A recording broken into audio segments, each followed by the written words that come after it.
Et le jaloux, il est, on a dit, plus vraiment amoureux.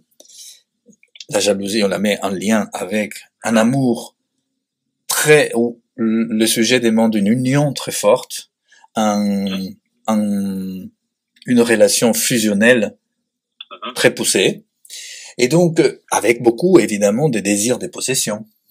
C'est genre tu es à moi. Et donc le tu es à moi, ça peut aller très loin. Ça peut aller trop loin parce que oui, ça peut être à la limite, ça peut devenir un objet de possession, un objet de perversion. Donc ces phrases-là, est-ce qu'elles sont des phrases d'un amour très fort et qui seraient bienvenues parce que tous dans l'amour on cherche aussi à être aimé un peu beaucoup, etc. Ou alors est-ce que c'est juste ça, ou est-ce que cette possession qui se profile dans les phrases de l'amoureux, est-ce que c'est au contraire surtout un désir de vraiment posséder, contrôler l'autre, c'est-à-dire de l'enfermer dans une relation où les autres sont exclus. Oui. Alors, et les phrases qu'on pourrait des signes, c'est peut-être quand il y a un peu trop de possessivité, affirmée, des questionnements, des surveillances, comme si on était devant un détective, un policier, quoi, et qu'il y a eu un crime pas loin et qu'on est un peu suspecté du crime. Oui. Moi, je dirais ça. Très, on va dire, comment je cherche le terme. Enfin, qui entre dans la sphère de l'organisation, pas très intime, très intrusive. Exactement, très intrusive, exactement. Parce que quand on aime quelqu'un, qu'on a une relation avec quelqu'un où il y a de la sexualité ou de l'amour, évidemment qu'il y a une intimité, n'est-ce pas? Et cette intimité, elle est conseillée qu'elle soit développée, qu'elle soit approfondie pour le bien-être de la relation, pour le bon développement de la relation amoureuse. Sauf que même dans l'intimité, il y a des limites à ne pas dépasser, n'est-ce pas? Il y a des limites quand même dans l'intimité peut et doit être développée dans un couple, mais jusqu'à certaines limites. Et donc, en fait, c'est aussi quelqu'un qui ne tolère pas l'existence d'un jardin secret. Voilà. Ah oui, voilà, vous avez bien dit. Alors là, oui, exactement. Moi, je dirais ça plutôt. Alors que nous avons tous besoin d'avoir un jardin secret, quoi. Et ce n'est pas d'avoir ça ou de faire ça n'est pas une tromperie vis-à-vis de l'autre. Et donc, parfois, la jalousie, elle peut induire l'autre à tromper. D'accord. Oui, et c'est pour ça que je vous parlais de cette autre modalité du jaloux amoureux, ou de l'amoureux jaloux, qui est que lui, j'ai eu des cas comme ça où le monsieur était très jaloux, donc mais sa femme le trompait. Sauf que lui, il ne savait pas avec qui. Et il ne savait pas, il n'était pas sûr que le faisait vraiment. Et donc parfois, il était très agressif avec d'autres rivaux éventuels, mais d'autres rivaux supposés, mais pas avec celui qui d'ailleurs il connaissait, plus ou moins, et pas avec celui qui était... Il s'est trompé de cible. Il s'est trompé des cibles. Mais en fait, il ne s'est trompé pas des réactions, puisqu'il était très... Oui, il était dans le vrai, mais il se trompait d'objet. Exactement. Alors, et il était dans le vrai parce qu'il ressentait, je pense, il ressentait des signes très subtils venant de sa femme, dans la sexualité, dans la relation quotidienne. Et là, les signes peuvent être trouvés dans l'intimité aussi, d'ailleurs, dans la sexualité. Dans la sexualité aussi? Bien sûr, oui, il peut avoir... Qu'est-ce qu'on peut avoir? Ah, mais alors là, le comportement sexuel peut tellement varier, multiple, et que, par exemple, j'ai dit une bêtise comme ça, mais par exemple, une personne qui dans la relation officielle, disons, dans la relation sexuelle officielle, elle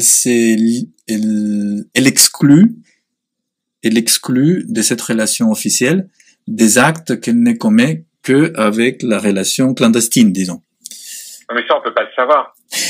Et c'est l'officiel. On peut le savoir si on participe de la relation officielle. Oui, parce que supposons que ces actes-là, ces actes-là étaient présents avant dans la relation officielle. Et que à partir d'un certain moment, ils ne font plus partie du répertoire qui présente le partenaire. Vous voyez? Donc là, voilà. Mais tout ça, ça peut être traître parce que peut-être que ça n'a rien à voir avec une tromperie véritable. C'est simplement qu'il y a eu un changement chez le partenaire de sa façon de se rapporter à l'intimité. Mais ça, c'est quoi? C'est plus la marque d'une infidélité que la marque d'une jalousie. Oui, c'est vrai. Mais ça, c'est vrai. Exactement. Dans ce sens-là, oui. Tout à fait. Mais donc, ça, c'est pour dire que si le jaloux, il est et si les signes pour pouvoir voir les signes, non pas de l'infidélité, mais les signes du jaloux, c'est que lui va être à l'affût de ces signes-là d'infidélité chez l'autre. Alors, il y a une panoplie énorme des signes qui vont montrer que le jaloux est derrière les signes de l'infidélité de l'autre. Et en fait, sa position, elle est, pour que vous essayiez de trouver les signes de ça, c'est tout signe qui mène vers cette signification-là, que le sujet jaloux est en train de chercher les signes chez l'autre, d'infidélité. Voilà. Alors, par quoi? Ça peut être des caméras, des micros, des surveillances, des questions, de regarder sur les messages, sur les portables, etc., etc. La filature. Filature, surveillance, interrogatoire, agressivité, et parfois même par la passivité, comme on a dit. Puisqu'en fait, le propre de la jalousie, c'est d'être passif, en fait, hein. Tout à fait, ouais. Ah, oui, hein, vous êtes d'accord, hein? Je partage cette oui. point de vue. Comment est-ce qu'on se protège quand on vit avec quelqu'un de jaloux et qu'on se rend compte qu'on est avec quelqu'un de jaloux? Est-ce qu'on peut réussir par un comportement à faire écran à sa jalousie? Est-ce qu'il y a des manières de tempérer ce sentiment? Est-ce qu'il y a des manières de se protéger? Est-ce qu'il faut ouvrir par exemple son intimité pour prouver qu'on n'a rien à cacher, ou est-ce qu'il faut se battre pour garder son intimité même si on n'a rien à cacher? Comment est-ce qu'il faut réagir? Qui doit réagir, le jaloux ou l'autre? En tant que conjoint ou dans la présence d'une personne jalouse. Comment est-ce qu'on gère ça? Ben oui, c'est très compliqué. Après, ça dépend du niveau des jalousies et ça dépend du type des relations qu'on a avec cette personne.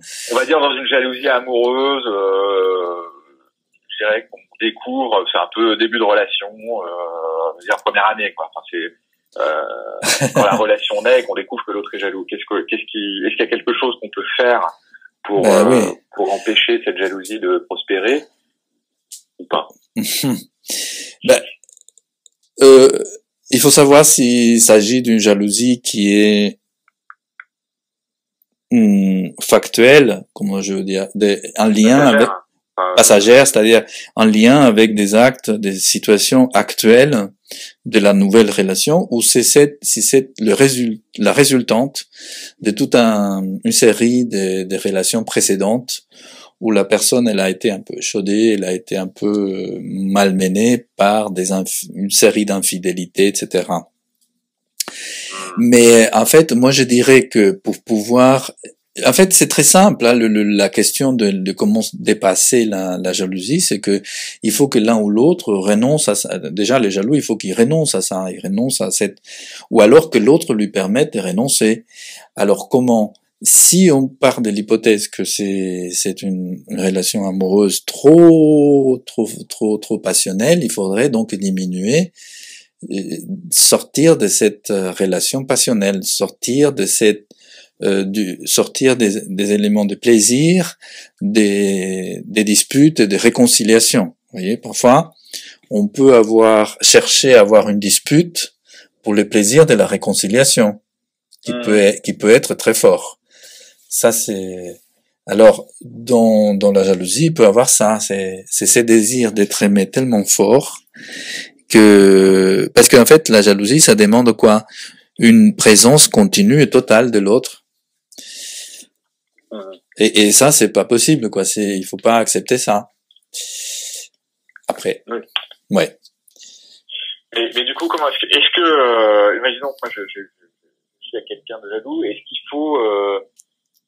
que je dois me plier finalement à ces interrogatoires dans l'espoir de lui montrer ma vertu et en me disant que ça le calmera, ou est-ce que au contraire il faut que je mette une barrière d'emblée?